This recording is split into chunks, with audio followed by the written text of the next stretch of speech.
ഒടുവിൽ ഹൈക്കോടതിയിൽ നിന്നും നിർണായക തീരുമാനം വന്നിരിക്കുന്നു. എം ലോറൻസിന്റെ മൃതദേഹം മോർച്ചറിയിൽ സൂക്ഷിക്കാനാണ് ഹൈക്കോടതി ഇപ്പോൾ നിർദ്ദേശം നൽകിയിരിക്കുന്നത്. ആശാ ലോറൻസിന്റെ ഹർജി തീർപ്പാക്കിയിരിക്കുകയാണ് ഹൈക്കോടതി. കൂടുതൽ വിവരങ്ങൾ നിതിൻ പ്രഭാകരൻ നൽകും. നിതിൻ, എന്തൊക്കെ കാര്യങ്ങളാണ് ഹൈക്കോടതി ഈ ഘട്ടത്തിൽ പരിഗണിച്ചത്? തീർച്ചയായും ലബീഷ്, നിർണായകമായ വിധി പ്രസ്താവം ഹൈക്കോടതിയുടെ ഭാഗത്തു നിന്നും ഉണ്ടായിരിക്കുന്നു. എം ലോറൻസിന്റെ മൃതദേഹം മെഡിക്കൽ കോളേജിന് വിട്ടു നൽകുന്നതുമായി ബന്ധപ്പെട്ട തർക്കത്തിൽ മകൾ ആശാ ലോറൻസ് സമർപ്പിച്ച ഹർജി ഹൈക്കോടതി തീർപ്പാക്കിയിരിക്കുന്നു. തർക്കം തുടരുന്ന ഒരു സാഹചര്യത്തിൽ മൃതദേഹം ആശുപത്രി മോർച്ചറിയിൽ സൂക്ഷിക്കാൻ ഹൈക്കോടതി നിർദ്ദേശം നൽകിയിരിക്കുന്നു. ഹൈക്കോടതി പ്രധാനമായും ചോദിച്ച ഒരു ചോദ്യമുണ്ട്. അതായത് എം ലോറൻസ് മരണശേഷം തന്റെ ഭൗതികദേഹം മെഡിക്കൽ കോളേജിന് വിട്ടു നൽകണമോ എന്ന് പറഞ്ഞതിന് രേഖകൾ ഉണ്ടോ എന്നാണ് ഹൈക്കോടതി ചോദിച്ചത്. എന്നാൽ അത്തരത്തിൽ ഒരു രേഖയുമില്ല എന്ന് മകൾ ആശാ ലോറൻസ് കോടതിയിൽ വ്യക്തമാക്കി. ഇതിന് പിന്നാലെ തന്നെ ഹൈക്കോടതിയുടെ നിർണായകമായ വിധി ഉണ്ടായിരിക്കുന്നു. തർക്കം തുടരുന്ന ഒരു പശ്ചാത്തലത്തിൽ, അല്ലെങ്കിൽ മൃതദേഹം കൈമാറുന്നതുമായി ബന്ധപ്പെട്ട് മക്കൾക്കിടയിൽ തന്നെ തർക്കമുണ്ടായ ഒരു സാഹചര്യത്തിൽ താൽക്കാലികമായി മൃതദേഹം ആശുപത്രി മോർച്ചറിയിലേക്ക് മാറ്റി അവിടെ സൂക്ഷിക്കണമെന്നാണ് ഹൈക്കോടതിയുടെ നിർണായകമായ ഉത്തരവ് ഉണ്ടായിരിക്കുന്നത്. ഈ വിഷയത്തിൽ തീരുമാനം പിന്നീട് ഉണ്ടാകുമെന്നും കോടതി പറഞ്ഞിരിക്കുന്നു. അത് എത്ര ദിവസം സൂക്ഷിക്കണമെന്ന കാര്യത്തിലോ അല്ലെങ്കിൽ എപ്പോൾ തീരുമാനം ഉണ്ടാകുമെന്ന കാര്യത്തിലോ വ്യക്തത വന്നിട്ടില്ല. അല്പസമയത്തിനകം തന്നെ നമുക്ക് അക്കാര്യത്തിൽ ഒരു വ്യക്തത വരുത്താൻ കഴിയുമെന്നാണ് പ്രതീക്ഷിക്കുന്നത്. നിലവിലെ സാഹചര്യത്തിൽ ആശാ ലോറൻസിന്റെ ഹർജിയിൽ ഹൈക്കോടതിയുടെ നിർണായകമായ വിധി പ്രസ്താവം എന്ന് തന്നെ നമുക്ക് പറയാൻ സാധിക്കും. എം ലോറൻസിന്റെ ഭൗതികദേഹം കളമശ്ശേരി മെഡിക്കൽ കോളേജ് ആശുപത്രിക്ക് പഠനാവശ്യത്തിന് വിട്ടു നൽകാനുള്ള തീരുമാനത്തിനെതിരെ മകൾ ആശാ ലോറൻസ് ഹൈക്കോടതിയിൽ സമർപ്പിച്ച ഹർജിയിലാണ് ഇത്തരത്തിൽ ഒരു നിർണായകമായ ഉത്തരവ് ഹൈക്കോടതിയുടെ ഭാഗത്തുനിന്നും ഉണ്ടായത്.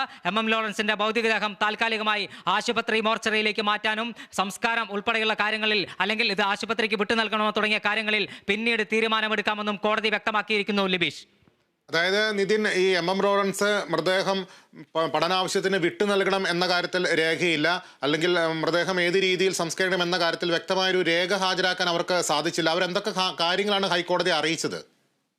തീർച്ചയായും ഹൈക്കോടതിയുടെ ഭാഗത്തു നിന്നുണ്ടായത് നിർണായകമായ ചോദ്യമാണ് എന്ന കാര്യത്തിൽ തർക്കമില്ല. ആശാ ലോറൻസിന്റെ ഹർജി പരിഗണിക്കവെയാണ് കോടതി ഇത്തരത്തിൽ ഒരു ചോദ്യം ചോദിച്ചത്. എം ലോറൻസ് തന്റെ ഭൗതികദേഹം, തന്റെ മൃതദേഹം മരണശേഷം ഇത് പഠനാവശ്യത്തിനായി വിട്ടു നൽകണമോ എന്ന് പറഞ്ഞതിന്, അല്ലെങ്കിൽ അതിന് അത്തരത്തിൽ ഏതെങ്കിലും രേഖകൾ കയ്യിലുണ്ടോ എന്നാണ് ചോദിച്ചത്. എന്നാൽ അത്തരത്തിൽ ഒരു രേഖയും ഇല്ലെന്നാണ് മകൾ കോടതിയിൽ മറുപടി നൽകിയത്. ഇതിന് പിന്നാലെ തന്നെ ഹൈക്കോടതിയുടെ നിർണായകമായ വിധി പ്രസ്താവം ഉണ്ടായിരിക്കുകയാണ്.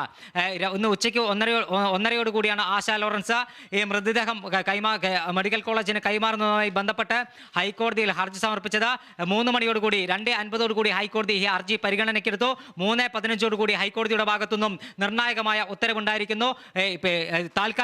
താൽക്കാലിക സംവിധാനം എന്ന നിലയിൽ മക്കൾക്കിടയിൽ അടക്കം തർക്കം നിലനിൽക്കുന്ന ഒരു സാഹചര്യത്തിൽ മെഡിക്കൽ കോളേജിന് ഭൗതികദേഹം കൈമാറരുതെന്നും താൽക്കാലികമായി ആശുപത്രി മോർച്ചറിയിൽ ഈ മൃതദേഹം സൂക്ഷിക്കണമെന്നുമാണ് ഹൈക്കോടതിയുടെ ഭാഗത്തുനിന്നും ഉണ്ടായ നിർദ്ദേശം. ഞാൻ നേരത്തെ പറഞ്ഞതുപോലെ ഈ ചോദ്യമാണ് ഏറെ പ്രസക്തമായത്. എം ലോറൻസ് തന്റെ മരണശേഷം മൃതദേഹം ആശുപത്രിക്ക് പഠനാവശ്യത്തിന് കൈമാറണമെന്ന് പറഞ്ഞതിന് രേഖകൾ ഉണ്ടോ എന്ന ഒറ്റ ചോദ്യമാണ് കോടതിയുടെ ഭാഗത്തുനിന്നുണ്ടായത്.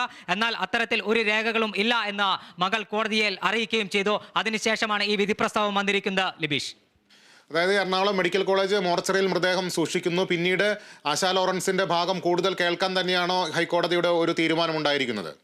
തീർച്ചയായും അത്തരത്തിൽ തന്നെ നമുക്ക് പറയാൻ സാധിക്കും. നിലവിലെ സാഹചര്യത്തിൽ ആശുപത്രി മോർച്ചറിയിൽ സൂക്ഷിക്കണമെന്ന് മാത്രമാണ് പറഞ്ഞിരിക്കുന്നത്. അതേത് ആശുപത്രി എന്ന് വ്യക്തമാക്കിയിട്ടില്ല.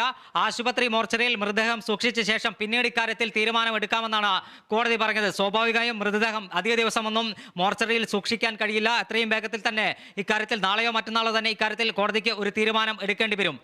മറ്റു മക്കൾക്ക് കോടതിയിൽ എന്തെങ്കിലും കാര്യങ്ങൾ പറയാനുണ്ടെങ്കിൽ അക്കാര്യങ്ങളെല്ലാം തന്നെ കോടതിയിൽ അറിയിക്കാനുള്ള ഒരു സമയമായിരിക്കാം ഒരുപക്ഷെ നൽകിയത്. വിധി പ്രസ്താവത്തിന്റെ കൂടുതൽ വിവരങ്ങൾ അല്പസമയത്തിനകം തന്നെ നമുക്ക് നമ്മുടെ പ്രേക്ഷകരിൽ എത്തിക്കാൻ കഴിയുമെന്നാണ് പ്രതീക്ഷിക്കുന്നത്. ലിബീഷ്, എന്തായാലും നിതിൻ, ഹൈക്കോടതി വിധിയുടെ വിശദാംശങ്ങൾ എടുക്കുക. ആ സമയത്ത് നിതിനിലേക്ക് തിരിച്ചെത്താം.